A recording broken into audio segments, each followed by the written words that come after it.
Welcome to the Friday Happy Hour with victory strategist, award-winning author and your happy hour host, Annmarie Kelly. Each week, Annmarie chats with women who have reinvented, started over or wrote fabulous next chapters. They share how they overcame their midlife challenges and how you can too. So kick back with some good happy hour something to drink and enjoy today's show. All of my friends tell me that I'm the good girl, yes they do. They all see me as being so perfect, little Miss Goody Two Shoes. If I do something a little risque, they all gasp and I just say, good girl. Hi and welcome. You're listening to the Friday Happy Hour with me, Annmarie Kelly, and I'm that recovering good girl and your victorious woman empowerment partner. And this is where us victory chicks and you guys who care about us meet on Fridays to chat about things we can do to make our lives better and more fulfilling and give our lives a little jazz and sparkle. And thanks for coming to Happy Hour today. If you like reading suspense novels, you're in for a treat today because author and local victory chick Lisa Scottoline is joining us for Happy Hour. I just finished her newest book, After Anna, and if you're a Scottoline fan, you'll enjoy it. And Lisa's going to be here in a few minutes. You know, both the city of Philadelphia and our town of Westchester are so rich in Revolutionary War history. And I think it's pretty neat to have all of that right in our own backyard. Oh, and you know what else we saw while we were in Philly? The new Barnes Museum. And here's something funny. Joseph has been tormenting me to go to the Barnes since it opened. And I resisted because I went to when it was in Lower Merion, and I just had this feeling. And I knew it wouldn't be the same. I just had that feeling that it wouldn't. But Joseph was so insistent. So while we were in town, and we were there about a half hour before the closing, and I figured it this way. If my intuition was wrong, we'd go back another time and say it. If I was right, then it only cost us about an hour of our time. Sadly, for my part, my intuition was correct. The energy was very different at the Barnes in Philly than when it was in Merion. But I was curious to hear what Joseph thought about it. But he agreed. He said at first he didn't think 30 minutes was going to be enough time. Like they warned us at the beginning. We got there just before 4:30 and they closed at 5. But by the time he got into the first big room, he said he realized it would have been that a half hour was more than enough. He was so disappointed. I don't know if you've been to it yet. If you have never been and you love art, it's a feast for the eyes. Renoir, Matisse, Van Gogh. It's an amazing and fabulous collection. And the environment can't take that away from the art. But if you saw the paintings when they were still at the Barnes in Merion, you'll notice a difference. And have you ever watched the documentary, The Art of the Steal? It's about how the Barnes got moved. I saw it a few years ago at Penn State Great Valley. After going to the Barnes, Joseph and I were all fired up about it on the way home. So when we got home, we rented it from Amazon. It's less shocking because, it's already been moved, and I think this was before it got moved. But I'd forgotten about Lincoln University's connection to the Barnes legacy, and that's an interesting one to check out. And if you want to see it, you don't have to rent it. I found it for you, free on YouTube, and I posted the link on today's radio wrap-up at victoriouswoman.com. Well, before we go to break, I want to tell you one last thing. Joseph and I went to Philly on Saturday and stayed overnight. And I've done that a couple of times over the years, even though I only live about an hour away. Doing Philly overnight as a tourist is pretty good. And, I'm in Philly from time to time through the course of a month, but it's always on business. So I'm running from the train or a parking garage and anxious to get where I'm going and, still need to look like I'm ready for business. When I go in for an overnight, I'm relaxed. I'm not worried about hair and makeup or worrying about driving back to Westchester after having a couple of drinks. So if you love the arts or history or architecture and good food, Philly is a good place to visit like a tourist. And so if you don't want to go away, and maybe have some extra points, plan a trip to the city. And I mean plan it, so you don't just go in and futz around, that you know where you want to go, what you want to do, and how to get around on the Philly Flash. Now, you know, Lisa Scottoline is a Philly girl, Philly in Chester County. And I know Lisa Scottoline needs no introduction for those of you who are fervent fans of Rosato and DiNunzio. But for those of you who aren't as familiar with her yet, Lisa is the Edgar award-winning and New York Times best-selling author of 31 novels, including her latest work, After Anna. She also writes a weekly column in the Philadelphia Inquirer and with her daughter, Francesca Serritella, called Chickwit, and it's like a witty and fun take on life from a woman's perspective. So Lisa's here with us for some Friday happy hour chick chat. So go get some good happy hour, something to drink, and when we come back, I'll be with Lisa Scottoline. You're listening to the Friday Happy Hour. Remember when you wished you had more time for yourself? And now you have it, but you notice you're keeping busy with stuff, but that stuff isn't making you feel happy or filled up? And when you think about what would make you happy and filled up, you get stuck or feel overwhelmed. And then you go back to what's more familiar, more comfortable, even if it's not making you happy. Wouldn't you love to find a way to start making sense of that deep discontent you're feeling? Well, you're not alone. I'm Annmarie Kelly, author, victory strategist, and the radio show host of the Friday Happy Hour. And I know there's a place for you, one that other women have found to be both inspirational and empowering. And it's the Victorious Woman Project.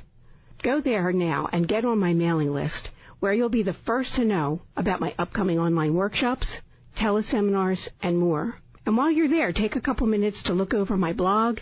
You can download some of the free stuff I have for you and let it get your creative juices going. I'm looking forward to meeting you at the Victorious Woman Project. And that's at www.victoriouswoman.com.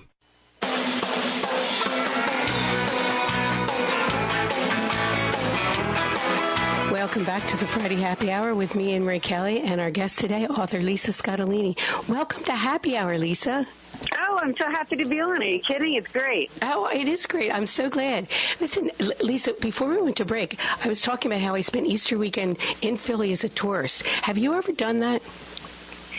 In Philly, where? Yeah, right in Philly. We just rented a hotel room in Philly and became tourists. Usually I'm in there for business. Oh, that's such a cute idea. No, I've never done that. I mean, I go in all the time, but never. I know. I mean, it's funny. I used to eat lunch in front of the Liberty Hall, but I've never really gone inside the Constitution Center practically. It's terrible. Oh, and the Constitution Center is nice, and we did the American Museum, the Revolutionary Museum. We did a lot of that stuff, but we stayed right across from City Hall, and that was a pretty neat thing. And you're a South Philly girl, right? Yeah, but I'm really a Westchester girl, so it's, I don't get into the city much anymore. Okay. I live out here. So do that sometime. Just rent a hotel room and just stay overnight and be a tourist. I'm in there. Yeah, not a good idea. Yeah, and go to Dante. Did you ever go to Dante and Luigi's in South Philly? I love Dante and Luigi's. In fact, this will show you what an old timer I am. But I was in Dante and Luigi's having dinner the day before there was a mob hit on it at my table. You can imagine that. Oh, no. I know. So that's a good Philly memory for you. I know. Both my parents grew up in South Philly, and when I used to go, I have a friend who is they were the Maggio Cheese Company. Maggio Cheese. Of course. So that was like their go-to place. So when I would meet my girlfriend there, and one time I told my mother that I was going to Dante and Luigi's, and she was like, "Sant'Antonia, you're going to get shot." Well, she was right. You should have listened, Annmarie. I know, Lisa, because I said, "Oh, Mom, that doesn't happen anymore," and then it did. So, yeah. And there was another place. Did you ever go to Strolli's? Of course, I love Strolli's. Oh, I did. They made the best gnocchis. On Dickinson. My mother made the best gnocchis. Sorry, I have to correct you there. Strolli's was pretty damn good. Yeah, for not being homemade. When your mother made the gnocchis, did you do like the dimple? Oh, the whole thing. The whole thing. She did the dimple. In fact, somebody wrote me the other day because I wrote about that in one of, I guess in the Inquirer column or in one of the books. And she said, no. She wrote me and said, no, your mom wasn't making gnocchi. She was making cavatelli. I'm like, believe me, I know what my mom was making, and they had dimples, okay? No, well, but the difference is one's made with cottage cheese and one's made with potatoes, right?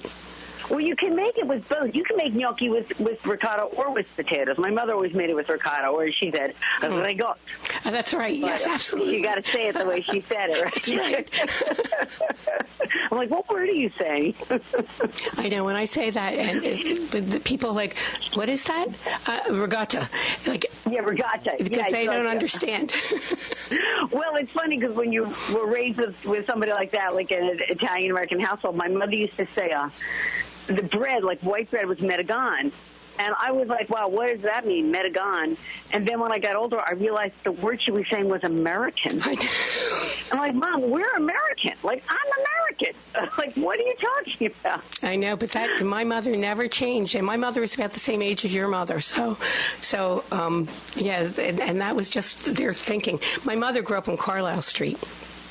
Oh, really? Oh, my God. Yeah, oh, my God. She grew up on the 1500 block of Carlisle, and my father grew up I was going to say, because we're 15th and Wolf. We're like 9th and Wolf, 15th and Wolf, so. Oh, how about that? Yeah. We probably know people in common, but, that would be boring for your listeners.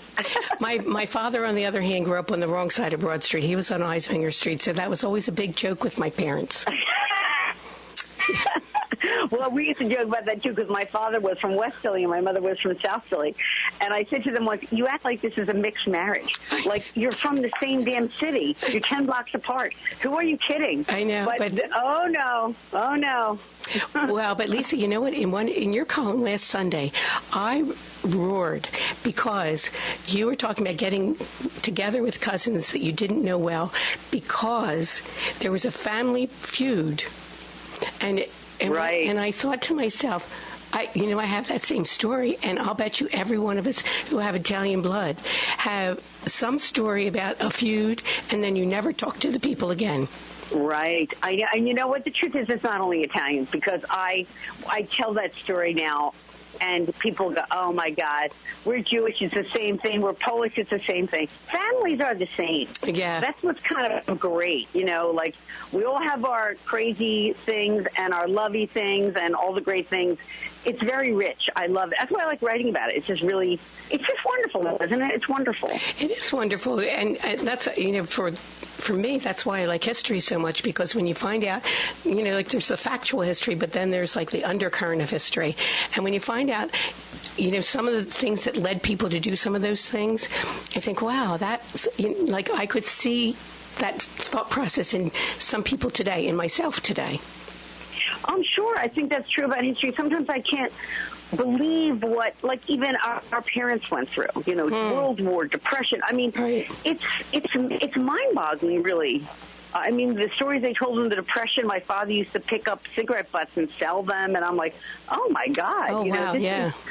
A level of despair and deprivation and fear. We've been very, very lucky so far that we haven't had to experience that. Yeah, that's true. My father, when he was growing up, he got a scholarship to, I think, LaSalle, and he couldn't go because his parents couldn't afford to pay for the books.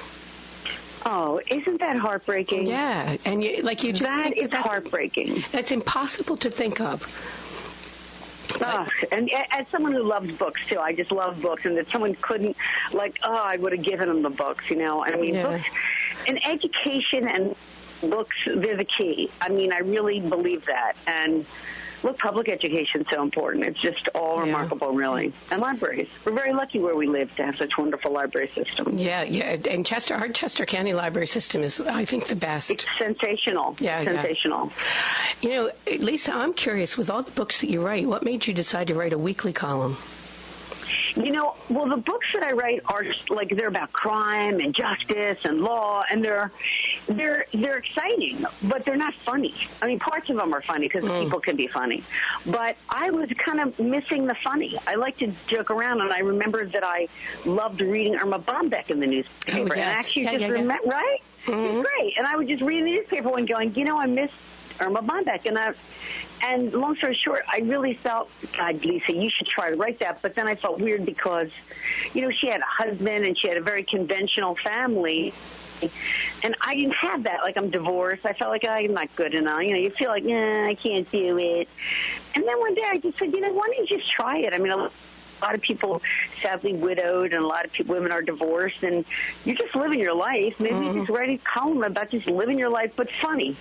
And then my Lisa, daughter, I was talking too much about her. She started doing it, and we joined in. Well, Lisa, you wrote one, and I don't remember all of it, but I read it on Sunday morning. I still actually get the newspaper. I do too. And you were talking about bras, and I was just hysterical. Somebody's got to talk about bras, Annmarie. I know, it's true. Bras are, what can I tell you? We think about bras, and that's what I really wanted. I mean, I just wanted to be able to, people have so much in common. And that's what we're talking about with families, too. And if you can focus on the commonalities, especially these days, everyone's all cranky. Yeah. And they're all divisive, and they're all blah, blah, blah, blah. And you really focus on the stuff, because really the stuff that we have in common is the stuff that abides. That's the stuff that is going to matter 5 years from now. Yep. And that's the stuff that really matters. You know, Lisa, when you wrote in your mother's last couple of weeks, and you were writing that column, and I don't know how you were able to do that, but it so mirrored so much of what I remember from my mother's passing, and she passed a couple of years before your mom, and it just broke my heart. And I'm sorry for you. No,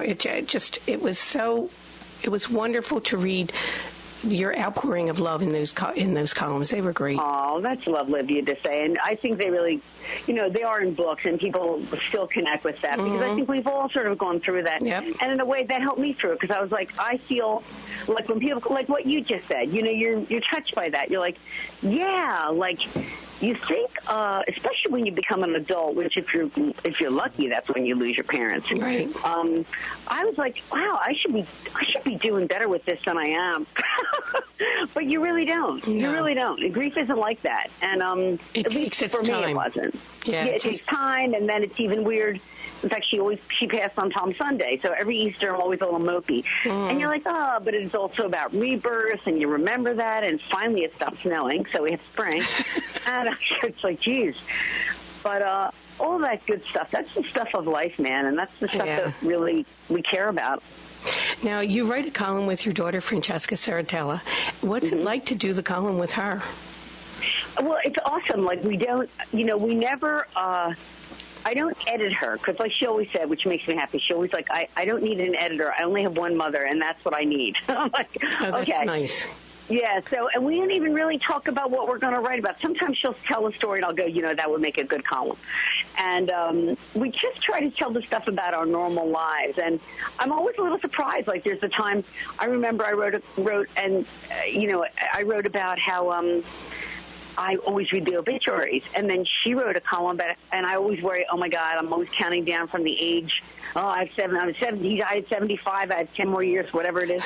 And she started reading, and she wrote a column the very next week, which we hadn't compared at all, about how she reads the wedding announcements and go, oh my God, I have to meet somebody. I only have 3 years left. Like, we're always counting down from something in the newspaper. It's just very strange. But that's sort of the commonalities too. Like, what are the commonalities within a family? Yes. I mean, look, mothers and daughters are a thing.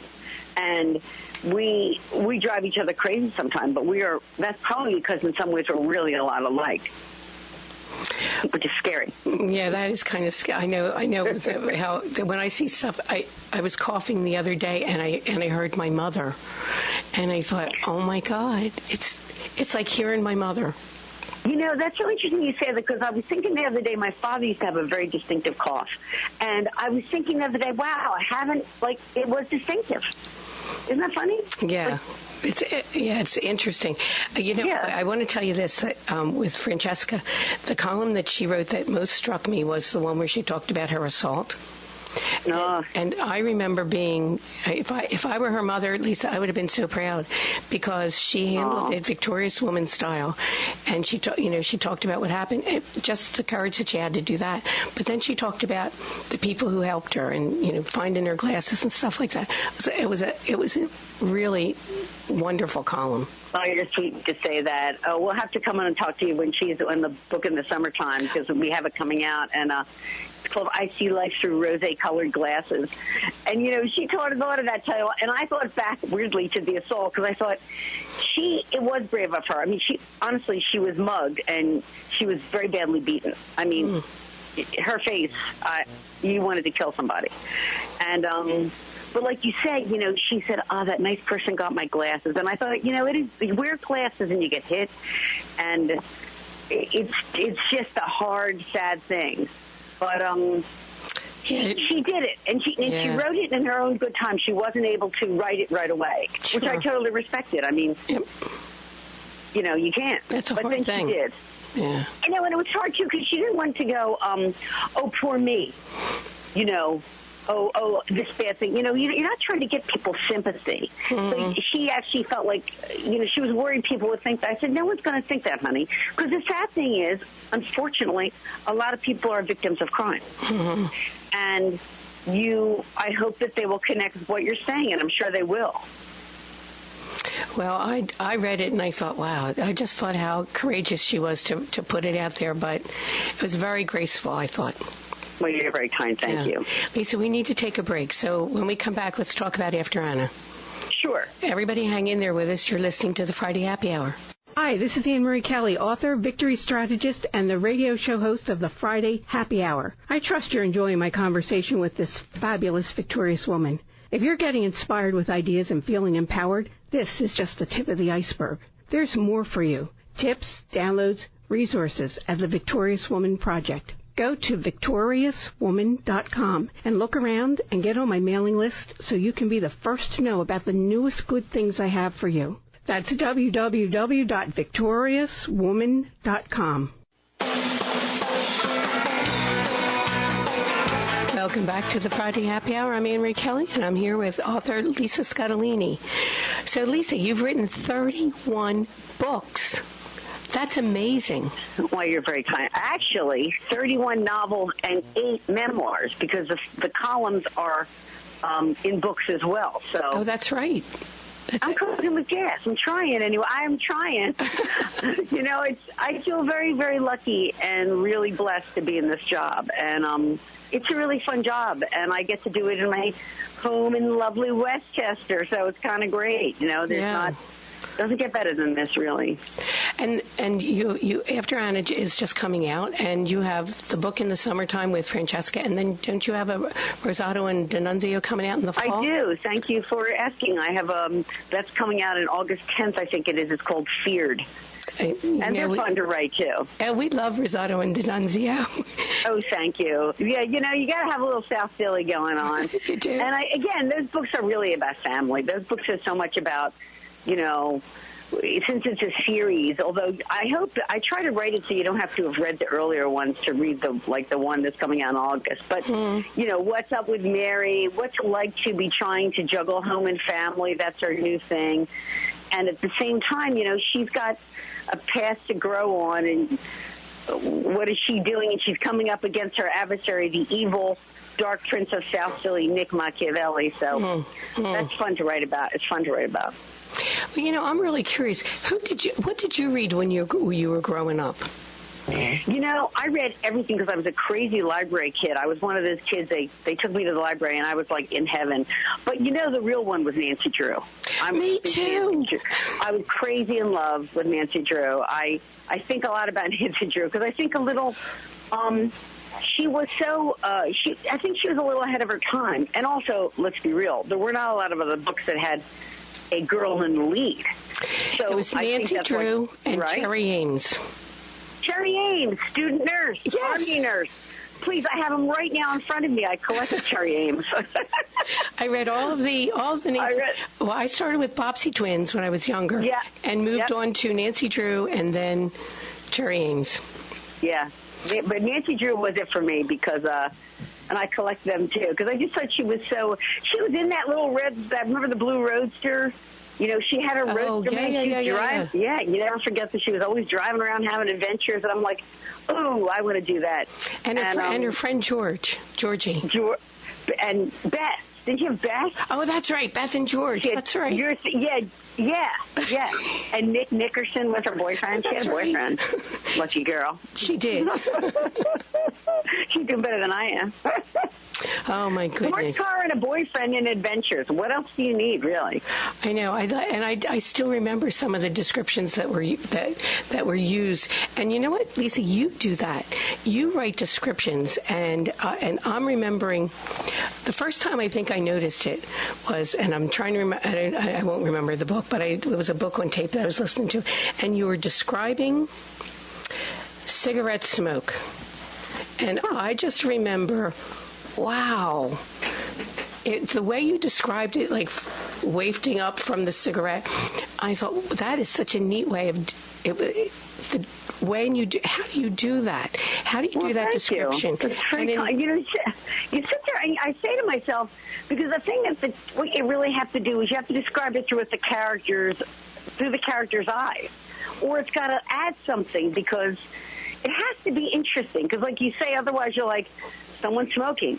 But you have to try to look at everything with new eyes and really you just have to really try to think harder and describe it more as accurately as you possibly can, and then maybe you can make something out of it. Otherwise, it's not worth doing. Well, and one of the ones that I really liked in After Anna was that you say that Maggie let herself be cuddled in the sun, and I thought, what a great description. Oh, we understand that.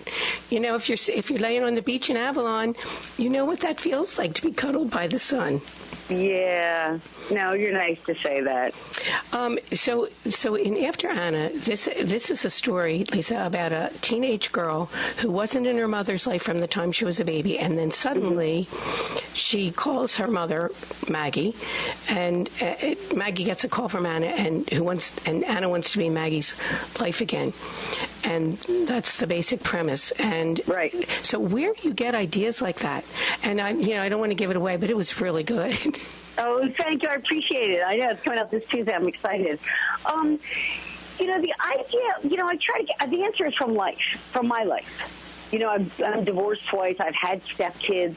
And also, I always like to write about family. All my books are about family, and crime and justice. But when in this book, I was like, it's a little bit like we're saying with Erma Bombeck. Not all families are like Ozzie and Harriet, to go back. That's right. Here is everybody. It's all, so here, what I'm trying to say is there's estrangement in families. I've had estrangement in my family, and I know what that's about. And so here is a woman who basically was estranged from her daughter, and that's another thing I wanted to write about, because she actually lost custody of her daughter. I mean, a lot about After Anna is about motherhood and what is a good mother. And she lost custody of her daughter, and you probably say, oh, what kind of person loses custody? Except there's lots of reasons. And one is that she had a form of postpartum depression. She had postpartum psychosis. And that's a treatable condition, and she got treatment for it. But there's a period when, in the book, when her ex-husband sort of takes advantage of that situation, and she loses custody of her child. So her whole life, she kind of pines away for the kid. And when the kid finally comes back, she thinks it's going to be the best thing ever that happens until, we won't give it away, but I mean, like, until events turn deadly, as they say. Bad things happen, and then we got to see what happens next. But the idea came from family and all the different ways family can be wonderful, but also painful.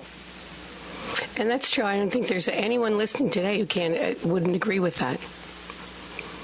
Yeah, I mean, I hope that people feel that way. I certainly do. You can't, not always, I don't know, I like to write about real, even though it's fiction, it has to feel emotionally true, and it has to be realistic. So I don't like reading about perfect families. I don't even know one. I love everybody in my family, even though they drive me nuts, and that's real. So Lisa, when you get an idea, like, do the ideas come to you like in a dream, or do you is there a way that you get those ideas? I think you kind of get them. Sometimes they ask. I think I kind of I'm doing 2 novels a year, and I only work on one novel at a time. And since I don't really do an outline, so I kind of like, well, what's going to happen? Now what's going to happen? So I don't really know what's going to happen, so I'm always a little nervous because I'm like, I have to tell myself the story and write it down as I go. And so the idea usually comes, I don't even get the ideas why I get an idea when I'm finished the book. Like, it's kind of like something's been percolating, and you go, that would be interesting to read. That could be an interesting situation. Because it has to be something really major. It can't just be, I mean, I like drama. The books are dramatic. They're thrillers. They move fast. I hope, I mean, a lot of look, I've been in the business for a long time. People say page turners. I like that I do that. But it has to be sufficient to hold someone's interest and not bore them to tears. So sometimes those ideas, they just come to you. I'm very lucky they come to me. I think everybody, look, in the real world, I think everybody's a great storyteller, and a lot of people should be writing books because everyone has great stories. I mean, you can be in a ladies' room for 5 minutes and you're like 2 great stories right away. I know. Every time I'm in a bathroom, I'm like, man, this woman should write this book, man. You should write a book. Right. I have to tell you that more times than I can tell you, I come out of the ladies' room and my spouse says, what took you so long? And I say, well, I met this lady and she was telling me this story. Right. That's so funny. That is so true. I totally agree with you. Well, I have to tell you, this, when you say a page turner, I stayed up on Tuesday night. I finished after Anna at 1 o'clock. It was a little after 1 o'clock in the morning because I had to wait. I just got to that point where I just couldn't wait till tomorrow to find out who done it. Oh, you're so nice. That makes me so happy to hear. Don't you love when a book is like that, where you have to go almost to the last page? I love books like that. Yeah. And you know what, this is terrible to say, but I actually skip ahead sometimes. I just want to make sure that everybody lived, or I want to know who lived. It's terrible. But I do that. And when you're writing it, too, like this book, I'm like, oh, how is this going to resolve? Like, how is this going to end? Oh, I hope it ends okay. And I got to make sure all the animals are okay. I can never read something if, like, a dog dies or... Well, but Lisa, as prolific as you are, and you're writing to a year, and the column, like, do you ever get writer's block? No, I mean, knock wood, I don't. I feel like I have too many stories. I feel like, there's just so much cool stuff, and I just feel really lucky, honestly. I just think, oh, my God, if I like it, I can write about it. Usually it's stuff that, I mean, I get to research stuff. For example, I mean, I researched postpartum depression for this book. There's a little boy in the book who has special needs. He has something called childhood apraxia of speech, which he has a hard time. He's very, very smart, but he has a hard time forming words. And I got to learn about that and what it's like to be a mother of a child like that. And you go, wow, these are mothers that have to, like, do everything every mother has to do, and then they got to drill their kid. I mean, you have to teach your child how to speak at age 10, 11, 12. And so the ideas just come, and it's so interesting to be able to, stay kind of curious about life and intellectually curious and see, I want to learn about that. Because that's what I love about reading. I mean, I think people who read, we're intellectually curious. We're like, tell us a story. Take us somewhere. Let me be in your consciousness. It's the same thing as being a reader, being a writer. You're just, wow. We're along for the same ride. And that's very true of everything I write. Yeah, that's an interesting way to look at it, and I never thought about it, but I think so I write nonfiction, so it's a little bit different, but I like when I'm reading fiction because it takes me totally out of where I am to a whole other place. Well, nonfiction, I read a lot. I love nonfiction, like memoir, and I read because I read so many books for research. So I feel like anytime I read, even if it's nonfiction, like, look, history, if you read history, it's taking you out of where you are. Reading is an amazing thing. I think people would be so much happier if they would read more. I'm sure people's eyes are rolling, but a lot of people are nodding because, it's so centering and great. Yeah, and I'm one of those people nodding because I think it's such a blessing to have it. And even if you're getting it, even if you have to do it in audio, that's not quite the same as reading paper, but No, but that's when you said that you do me in audio, because I love audiobooks. And, now you can download them on your phone, which is unreal. Yeah. So, well, you know why, Lisa? I love that. Lisa, they don't. I bought a new car a couple months ago, and there's no CD player anymore, so I can't even go to the library and get CDs. No, you have to do it on your phone. Yeah. And it's kind of great because, I walk the dogs. So if I walk the dogs around the block, I have something to listen to, and I get all involved. If I listen in the car, because I can play it through the car, I start missing exits, which I have to be careful. But I love audio. I think it is a very cool way, especially for people who are busy or you're sitting on a plane or something. You just listen to someone tell you a story, man. You're going to be happier at the end of the day. Yeah, other than, playing games or scrolling Facebook or all that stuff that we all do. Lisa, we need to take another break. So if everybody stay with us, and we'll be right back. You're listening to the Friday Happy Hour. Are you one of those women who lived the first part of your life as a really good girl? That is, you did all the right things and followed all the so-called rules for women? I was like that too. But have you noticed that once you passed 40, you have less patience for those rules? Maybe you even think that the rules really don't make sense for you anymore. Maybe they never did and you just didn't realize it. Do you want to go where other recovering good girls meet to inspire each other and support their new empowered selves? Then join me, Annmarie Kelly, and some very fabulous victorious women. We're on Facebook at the Victorious Woman Project. So go to facebook.com/Victorious Woman Project. I'll talk to you there.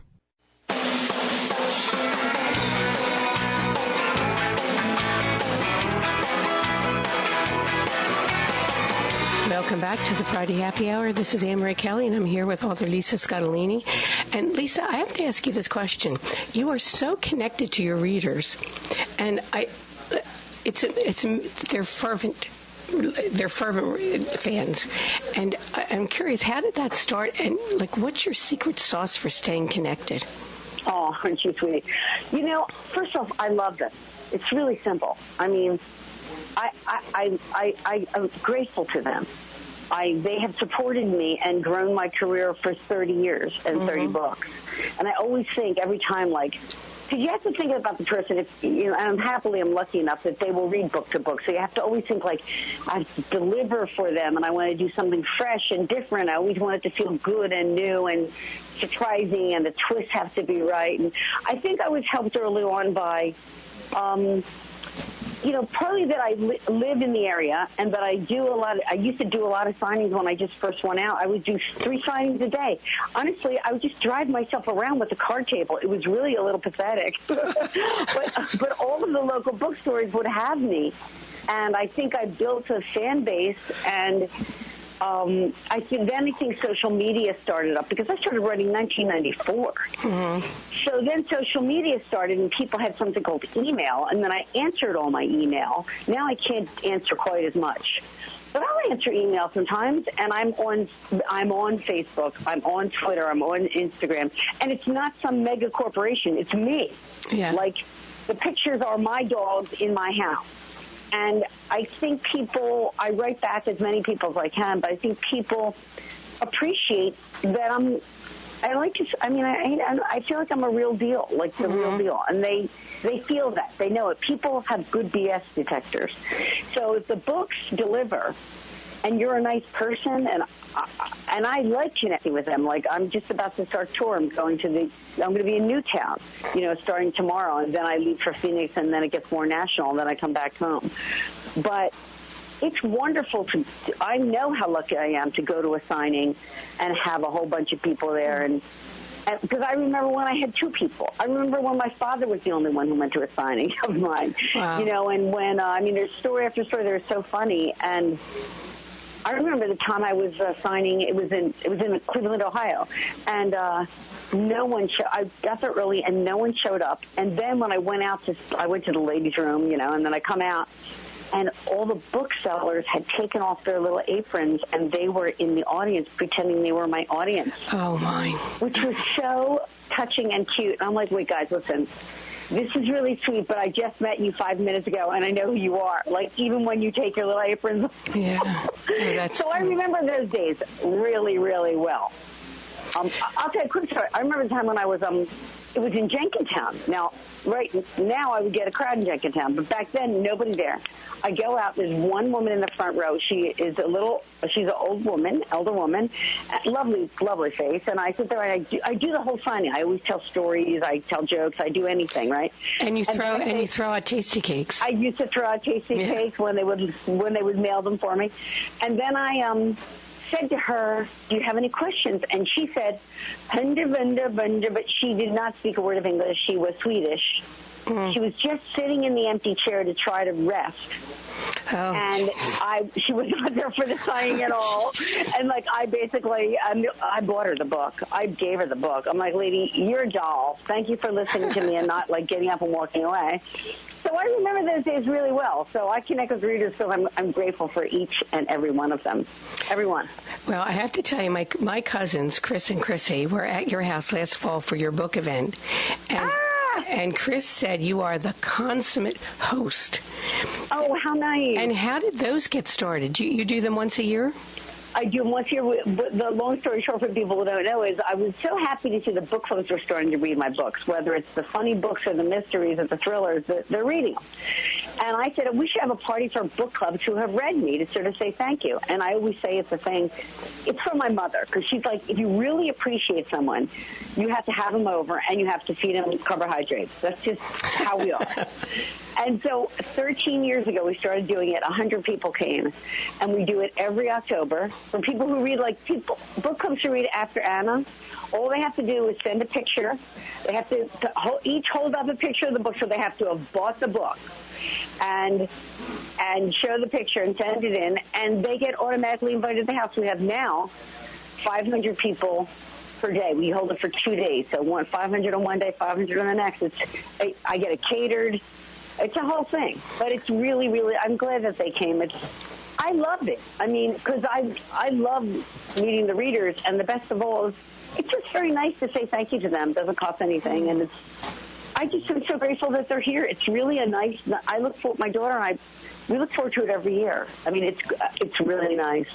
Well, it is a really nice thing, and you are going to be in Exton next week. Right. I think it's on the 15th. You're going to be at Barnes & Noble in Exton. I forget. They'll have to look on the website. Look at Scottoline.com and they'll see the actual day. Yeah, on today's radio wrap-up at victoriaswoman.com, I put the next two. It's Exton, and I think Exton's at 4 o'clock. And then the next week, I think you're going to be at Costco in King of Prussia from 12 to 2. Right. And then I put the link, then there's a link to the page that has everything till July. Oh, thank you for that. Yeah. I appreciate that. And so it's quite a schedule, and you're traveling around, you're doing a lot of stuff. Yeah, well, that's the fun part. I mean, I get out of my little dog crate, and I get to go actually jump into his laps and start hugging people and signing books. And look, I'm a very, very lucky lady, and I know it. Before we go, I have a bone to pick with you. What? You mentioned cheesesteaks in Atlanta, and you talked about Geno's and Pat's and Jim's. Yes. My favorite's Tony Luke. You forgot Tony Luke. I forgot. How did I forget? Because I associate Tony Luke with the fries. Oh. You're right. I should have put that in. You're right. Because it's all about the bread. Oh, my God. White House. You need the roll from down the shore. I don't know where Margate, you can get them in Margate's, but it is all about the bread. It's a lot about the bread. Yeah. Lisa, sooner or later, everything's about the bread. Yeah, that's true. It's the carbs, I know. Exactly. Yeah. Lisa, this was so much fun to have you, and I hope when your book comes out in the summer, you and Francesca can join us for happy hour. Please have us. We'd love it. You're a homegirl. I know. Well, thank you so much for coming to happy hour. Have a victorious weekend. Thank you, honey bunny. You too. Okay, thank you. Well, Victory Chicks and you guys, I hope you had fun this hour with me and Lisa Scottoline, and I hope you have a great weekend too. And don't forget, Lisa's book signing is next week in Exton on the 15th, and I'm doing one at the Marple Library in Broomall. Lisa's is on the 15th. Mine's on the 14th. I'm on Saturday. And for those of you who know, the Marple Library is on 320 in Broomall, down the street from sort of halfway between Westchester Pike and the Lawrence Park Shopping Center. So I will be there with people you know, Donna Cavanaugh, who is Humor Outcast, and Kathy Sikorsky, who's our elder care attorney. So we're talking, and there's several other people. So we will be there on Saturday afternoon, the 14th. And I posted a link to the flyer. I posted the flyer on today's radio wrap-up at victoriouswoman.com. Also, check out the interview I did with Shaman Annmarie. And it's an hour long, but you can just go through different pieces of the video. But it's an interesting link, and we talked about some interesting things. And I picked today's quote with a thought that Mother Nature might be listening and get her butt in gear to give us spring. It's April. We're supposed to be having snow tomorrow.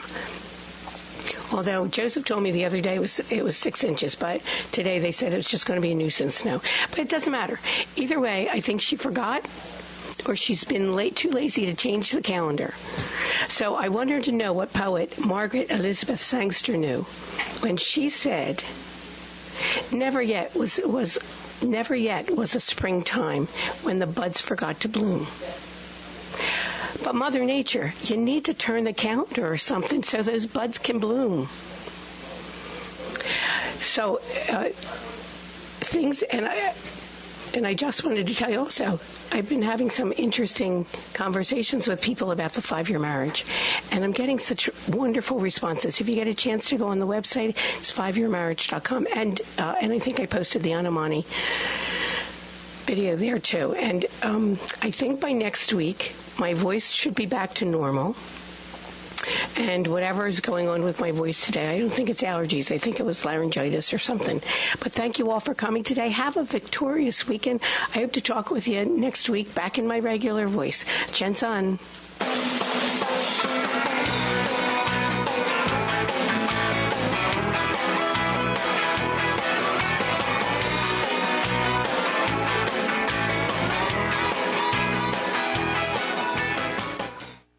Thanks for listening to this Friday Happy Hour. Make sure you subscribe, rate and review today's show. And join us again next week for the Friday Happy Hour with Annmarie Kelly. Friday Happy Hour with Annmarie Kelly. Friday Happy Hour with Annmarie Kelly. Friday Happy Hour with Annmarie Kelly. Friday Happy Hour with Annmarie Kelly. Friday Happy Hour with Annmarie Kelly.